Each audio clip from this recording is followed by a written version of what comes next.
Ang binigay sa'yo, di ba? At ikaw may dala-dala ka pa. Tapos ikaw nagbabaon. Uuwi kang may baon kasi dito ka mababaon. Ganyan mag-bars, wordplay. Yung may sense, puta. Hindi parang ulol.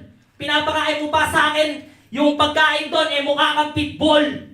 Ganyan, di ba? Tawanan sila. English ka ba? Bakit nakikinig sila? Parang hindi naman Ganyan talaga. Nag-i-English ka pa, tapos dito sumulpot. English ka ng English, di naman ako makasabot. Pero pwede sumagot. Kahit Tagalog ang gamit, kahit sa akin sumabit, hindi ka makakalapit kasi patay ka gamit ang karit. 10 seconds, 5 seconds, sige dadagdagan ko pa.